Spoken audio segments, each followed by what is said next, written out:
everyone, Daisy here again with another layout for Quilters Vibe. This month Sarah got to choose the inspiration and we were doing that beautiful fall leaf that was at the beginning of the video. And so I'm starting out with some speckle tone paper from Cardstock Warehouse, and this is kind of like a recycled type paper, so it has little flecks of like recycled paper in it, and it's more of a cream base. And I had cut a whole bunch of these leaves out using some craft cardstock and then also this other cardstock which is from Pink Paisley, and I got this as part of my box from the scrapbook and cards today.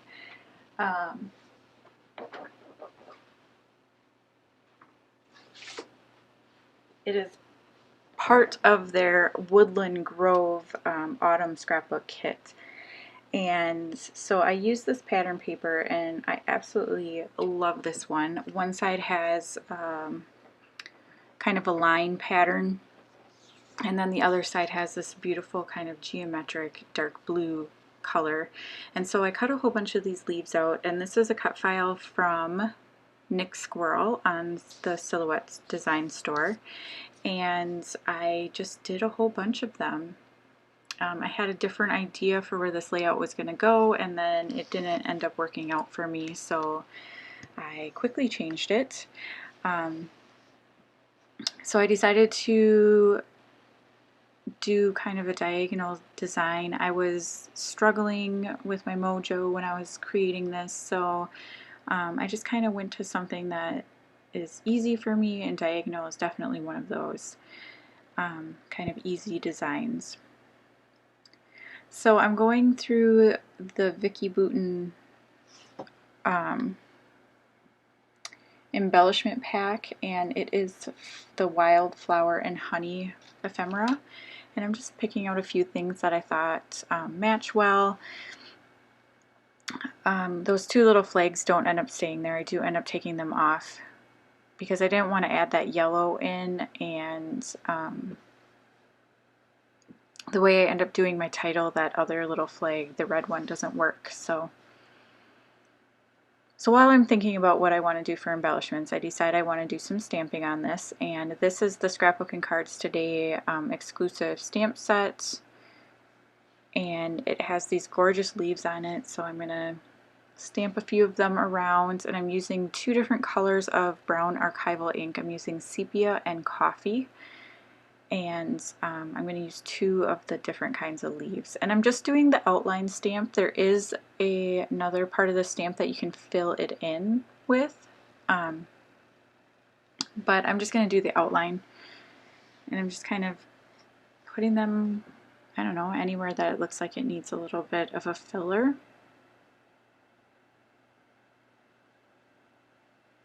So I'm going to pull out this second one, and I'm just testing this on the back of my layout because I want to see how this paper is going to absorb the ink.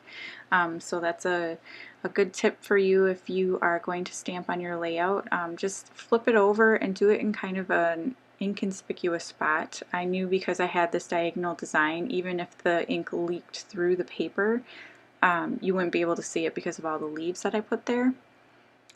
So you know, sometimes different kinds of paper will absorb the ink differently and it makes it look a little distorted, or it does the little feathering, and so that's why I like to test it, and I usually do that on the back of the layout just to see. So now that I have my leaves stamped around, I am going to come in with some wood veneer hearts, and these are from Spiegel Mom Scraps. They're called rustic hearts.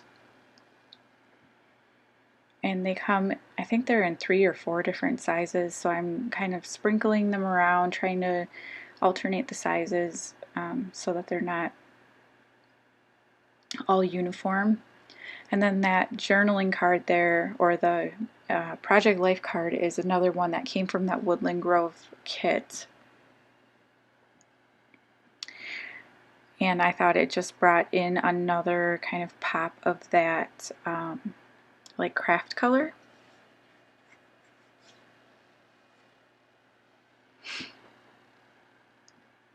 So I'm just going to pop this up on some fun foam. That is where my photo is going to go, and you're not going to see the photo until the close-ups at the end because, I don't know, I've just been like not wanting to print out my photos. I pick the picture, I know what picture I'm going to want or use, or I have an idea of which one I'm going to use, and it just, I don't know, seems recently to take just too much energy and work to actually print it out. So I do print it after the video though.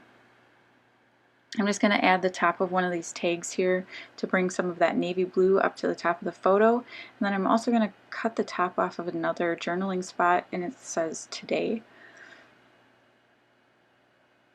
That one right there, and it has kind of that red color, so I'm pulling that in as well. You saw me use some of those jelly bean soup enamel dots, which, if you know me, I'm not a fan of enamel dots, so I was proud that I got some of them on there, and I got some of the red ones used up because those are some of my hardest to use colors is red. So I glued down that cork piece that says autumn, and that is one of the exclusives to the kit, and I love that. But then I feel like I need to add more, so I pull out these navy little thickers, and I thought I was just going to do fun, so it'd be autumn fun, but then no, that doesn't work because there's a navy blue leaf underneath. So it was blending in too much. So I moved the fun up above, and then I'm going to pull in the thickers, and these are, I think Macaw is the name of the font, and they also came in the kit, and they're this beautiful like wood grain. So I mean, of course it goes perfectly with this, right? Because basically everything I'm using is from the kit. So yeah, so that's going to be it. So thank you so much for watching. Don't forget to head on over and check out Christy and Sarah's takes. And I believe we are also having a guest designer, Alex, as well. So you can check out her take on this. And there will be links down below. So thanks so much for watching. I'll see you again next time. Bye.